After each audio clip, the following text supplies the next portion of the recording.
الحمد لله والصلاة والسلام على خير خلق الله محمد وعلى آله ومن والاه، أما بعد، فإن أصدق الكتاب كتاب الله، وخير الهدي هدي محمد صلى الله عليه وسلم، وشر الأمور محدثاتها، وكل محدثة بدعة، وكل بدعة ضلالة، وكل ضلالة في النار. اللهم أرنا الحق حقا وارزقنا اتباعه، وأرنا الباطل باطلا وارزقنا اجتنابه. اللهم بك نقول، اللهم بك نستعين، اللهم آمين. براني بريز، خشكاني بريز، ماوساني بريز، السلام عليكم ورحمة الله وبركاته. من پێش هەمووشت خواپاداشی ئەو مامۆستا بەڕێزانە و مامۆستا مەروان و باقی برایان و خوشکام داتۆ کە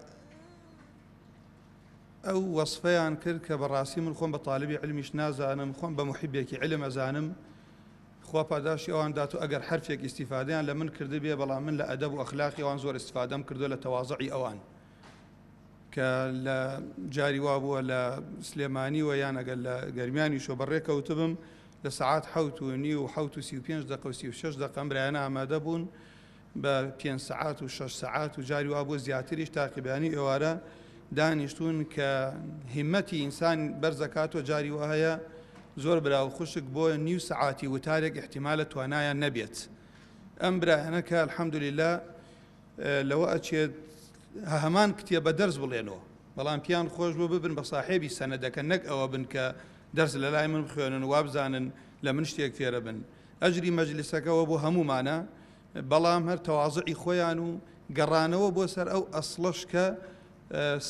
دینی ئیسلام بە سەنەد دابەزیوە. پاراستنی قورئان خوای پەروەردگار بە مەلائیکە لەسەر عەرزە پاراستووە. خوای پەروەردگار بە سێنگی عولەما و پاشان بە سەنەد خوای گەورە پاراستوێتی کە عولەما ئەفەرمون الئیسناد من الدین لولا الئیسناد لقال من شاء ما شاء. ضرورە ئەم علمە بگەڕێتوە لەبەرەوەی ئەو کەسەی کە مامۆسای کتێب بێ هەڵەی زۆرتر ئەبێ لەوەی کە ڕاست بپێکێت، چونکە بەرەکەتێک لە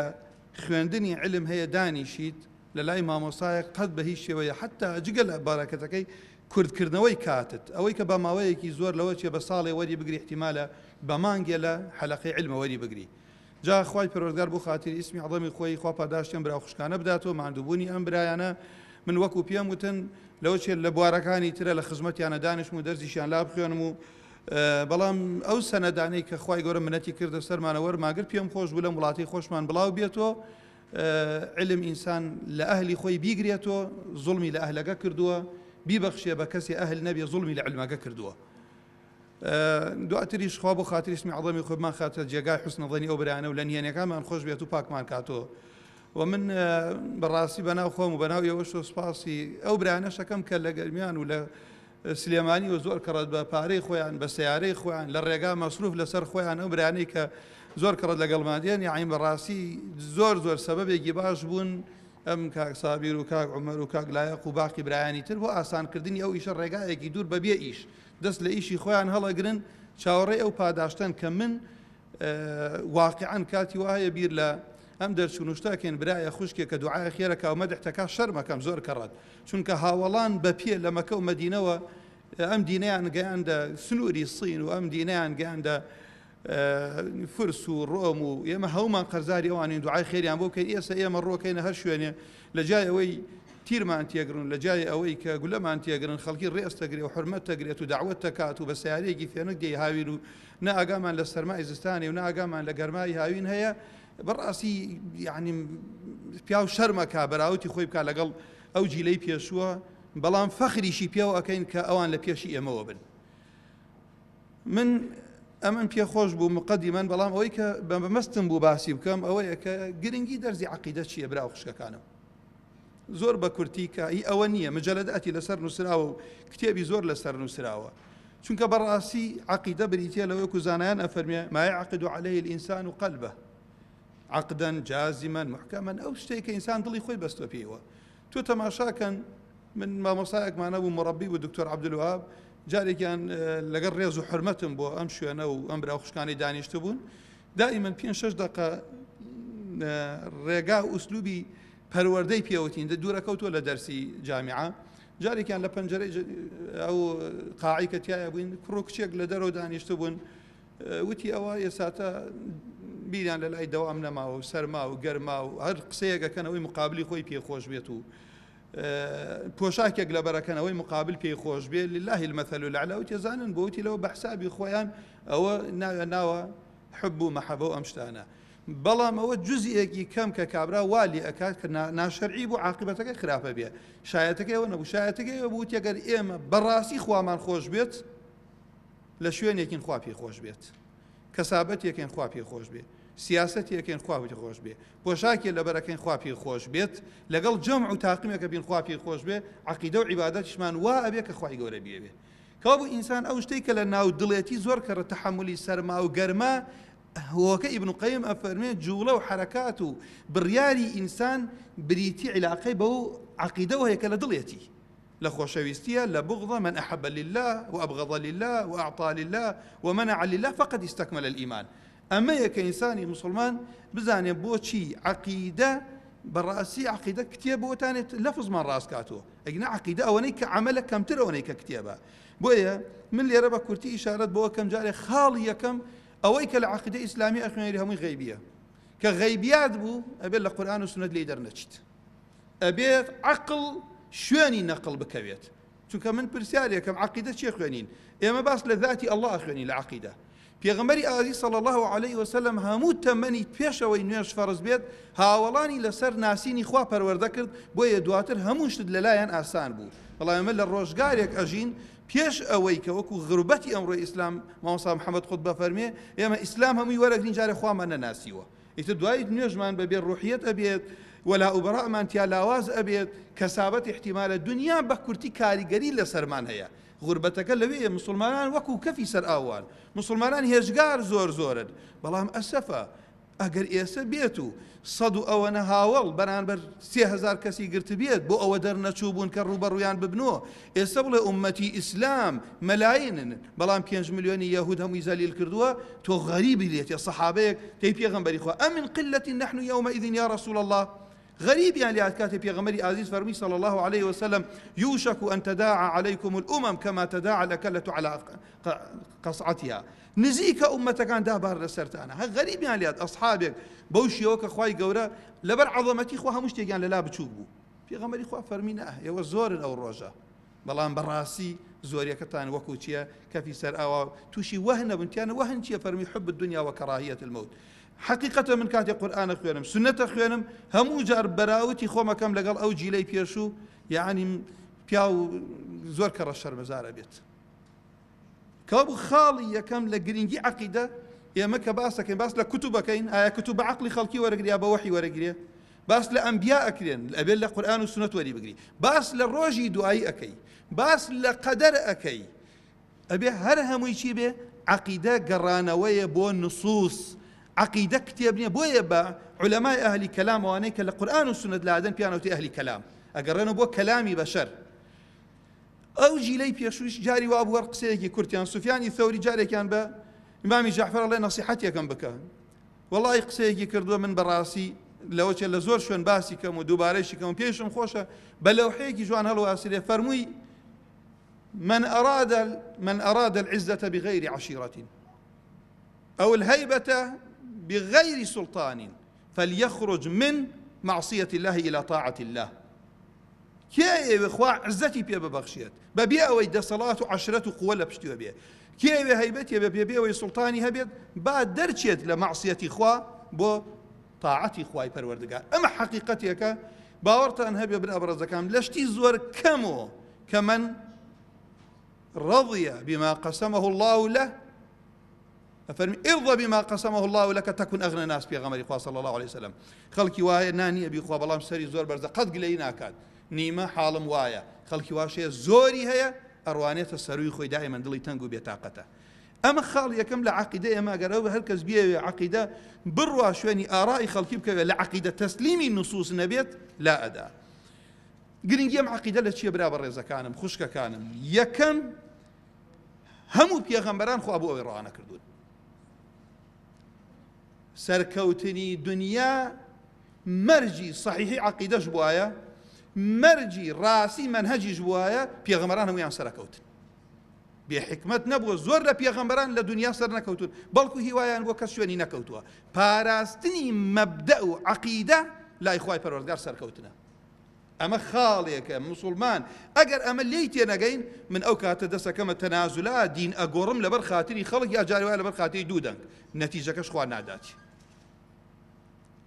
دوو معلومی جەنابتە من حەز ناکەم زۆر نمونە بێنمەوە کە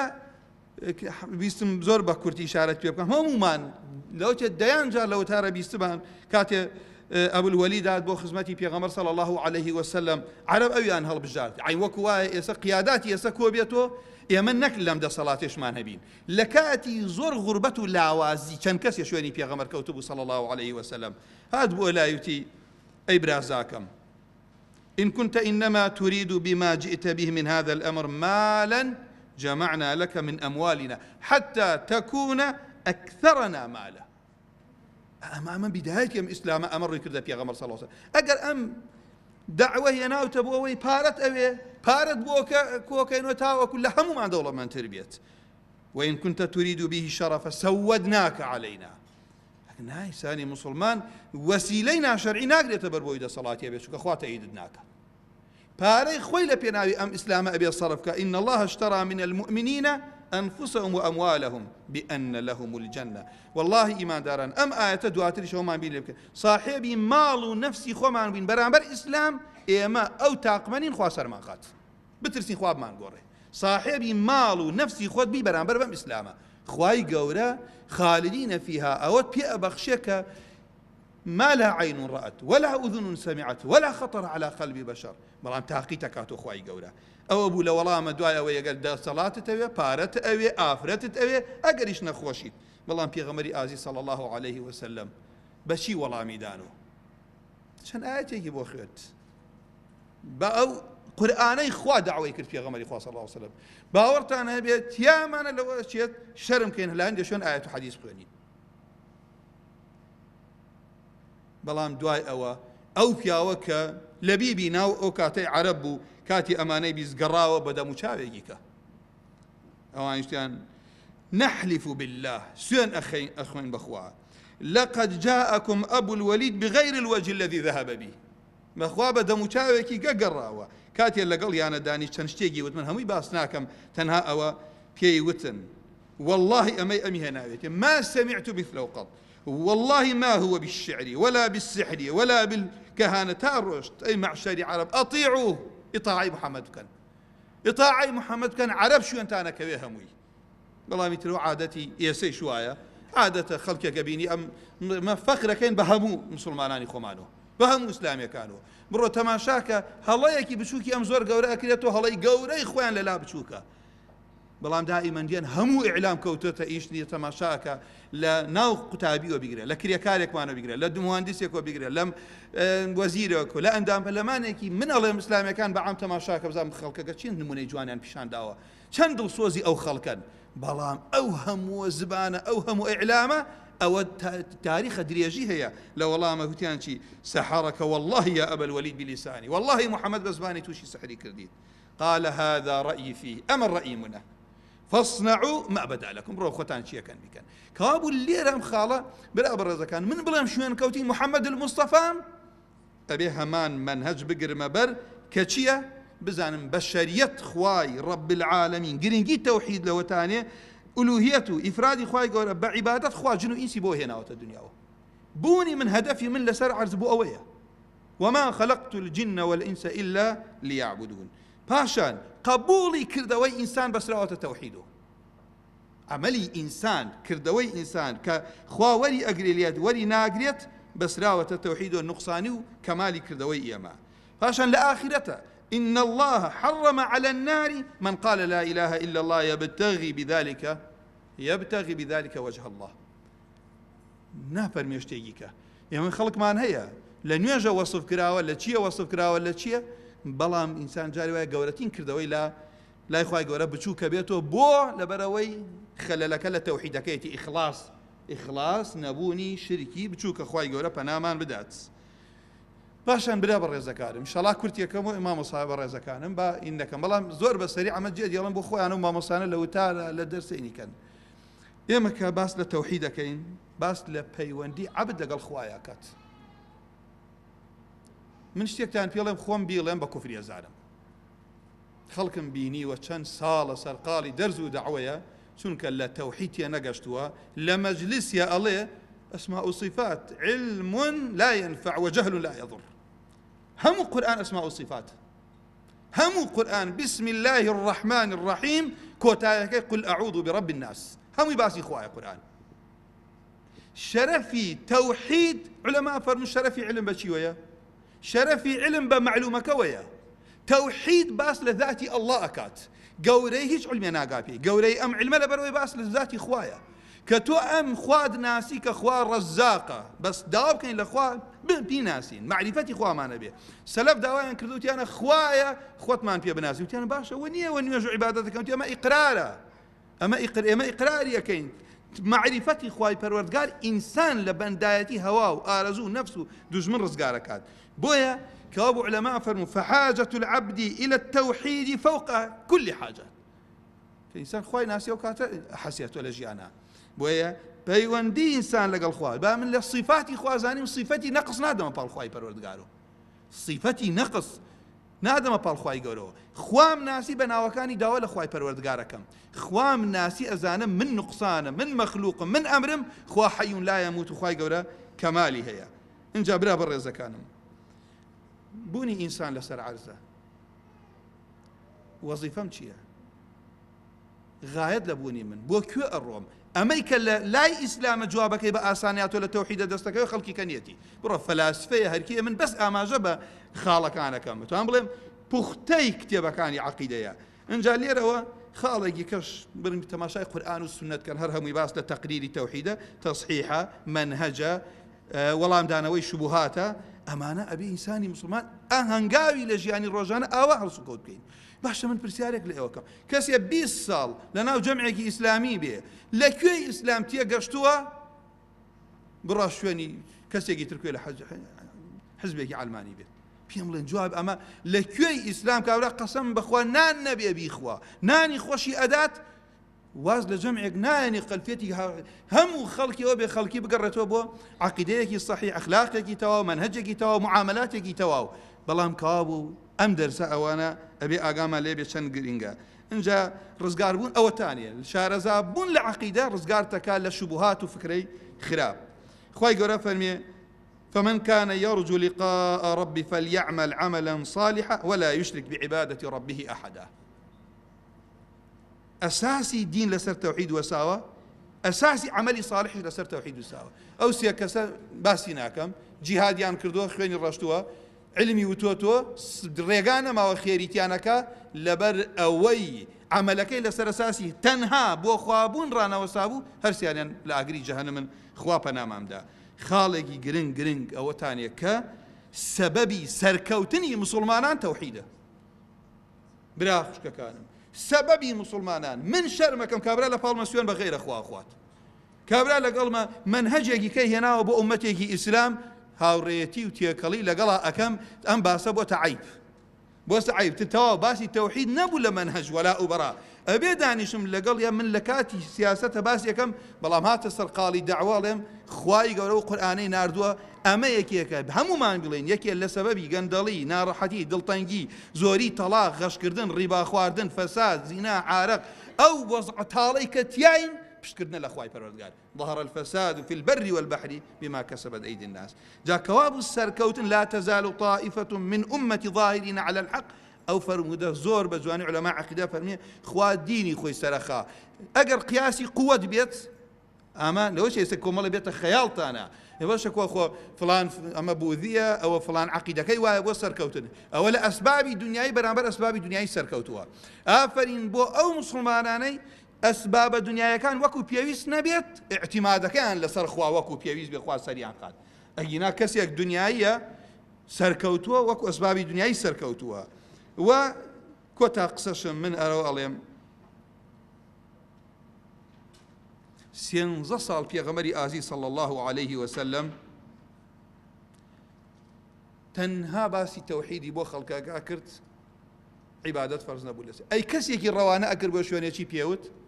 يا معاذ إنك تأتي قوما من أهل الكتاب فليكن يا فلتكن بو شهادة قبل أول ما تدعوهم إليه شهادة أن لا إله إلا الله لا إله إلا الله ودس بيا بك بو يبرا برزا كانم خشك كانم براسي أما أول أبو من لشان دقيقة أو بسريعة ما جاي بيا بك توحيد يعني مجيئان مان شو هلا سي روها هم دعاء كان في غمرت ما شاكن صلى الله عليه وسلم هم آية كان قرآن تام ولقد بعثنا في كل أمة رسولا أن يعبدوا الله واجتنبوا الطاغوت بخوا يكس نبي هاوار بكات غير أخوا يا ما أبي هرباسيكين شو كنوكو خلق دروز بيت أي أجر هبيت كاكبر يسته ما شاكن زام سحر وجادو شيء لولاته كمان كردوه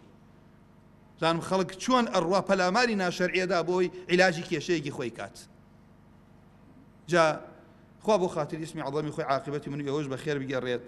خوای گەورە پاداشی خێرتان داتۆ من کۆتا قسەم ئەهل نەبووم شەهادە بدەمە هیچ براو خوشکێک بەڵام خوای ڕەب العالەمین ئەو فەضڵی لەگەڵا کردم ئەم برایانە بەڕاستی سەبەبی ئەوە بن منیش تووشی خێر بم ئەوە هیچ بڵێ کاکە وەڵا کەسێک لە دوورەتی ئەو ئەمانە ئەوەیان قەدەر و ڕۆژگارەکەمان ئیشەکە وایە ئازایەتێکە لە هی من نییە ئازایەتێکە لەو خەڵکەیە کە لێرە بتوانن ئامادە بن و گوێ بگرن و سەبەب بن و ئیمێدیشم وایە ئەو سەنەدە وەرەقەیەک نەبێت لە ناو مەکتەبەدا نرێت هەرتەناوە ئەو سەنەدە دوور نیە یەکێ لەم برایانەیەکێ لەم خوشکانە بە کەسێکی بڵێنەوە دوای شوهرەتی ئەو کەسە علمی ئەو کەسە شوهرەت مەبەستم لە گەیاندنی علمەگە و کوسە ئێمە ئیمامی حەفزمانەیە لە ئیمامی عاصم ناوی شوهرەتی زۆرترە هەموو تەلەبەی ئەویش بووە لەبەرەوە ئەو برای ئینشاءڵڵا مسلمانان ڕابین ئەو شتەی گەیاندوتە بتوانی وەکو خۆی بیگەێنی تۆ خۆشیان ئەزانن دەبەخوا ئێمە بە سەریع نەماداوەتە سەرشتیا ئەمرانە مناقەشیان لێکرەوە خوشکانە مناقەشیان کردووە لەسەر دیێڕێکی وەساوین ئەمە بۆ وایە ئەوە بۆ وایە ئەوەی کە ڕۆژت ئێستا بوونی نەماوە هەر خوێندومان وەکو معلوماتێ بەڵام ئەوەی کە ئێستا بوونی هەیە زیاتر وەکو ئیرجاء ئەوەی ساتە ئەمڕۆ ئیرجاء خەتەرێکی گەورەیە لە عالەمی ئیسلامی علاقەی بە عەقیدە ئیرجاء بریتین لەوانەی عەمەل لە ئیمان دەرەخەنەوە کافر بە کافر نازانن هەموو ئیسلام تەرکە هەموو ئیسلام تەرکە پێتەڵە مسلمانە کە کابرا خۆی ڕۆژێک برایەک لەگەڵ کەسێک مناقەشە کاوێت وەڵی نوری ئیمان لە دەموچۆت کاکەم باوەڕم بە پێغەمبەر نییە باوەڕم بە قورئانەکەتانی هەر ئەوە خۆی بەبێ شەرم ئەو برایانە خۆیاندان ئەمە خەتەرێکی گەورەیە و لە ئەویش خەتەرێ لەوە گەورەتەوە تانە مسلمان بە کافر بزانی ئەم دوو خەتەر هەم خەوارج لە تاریخی ئیسلامیە بوونەتە سەبەبەوەی خوێنی مسلمانان بە ئاسانی بڕێژن ئیرجاعیش تاوان و حکم بغیر ما ئەنزەڵ ئاسانەکە لە بەرچاوی خەڵک لەو شوێنانەی کە پێویستی کردووە توانیمانە لەسەری بۆسین و خوای پەروەردگار بۆ خاتری اسمی عەظەمی خۆی هەر هەڵەیەکم کردبێ هەر شتێک کە دڵی هەر برا خوشکێکم گەشاند بێت لە هەر شتێکە وەکو پێویست نەمتوانی بێت حەقی بدەم داوای تۆبە لە خواکەم و خوالێم خۆش بێ ئەو لە توانامە بووە سبحانك اللهم وبحمدك أشهد أن لا إله إلا أنت أستغفرك وأتوب إليك خوالتان ڕازی و برا خوشکەکانم خوا پاداشتان داتوە ئەو برایانەش هەموو لایەکتان بە خێراتنەکەم مامۆساییان خوا پاداشتان داتی السلام عليكم ورحمة الله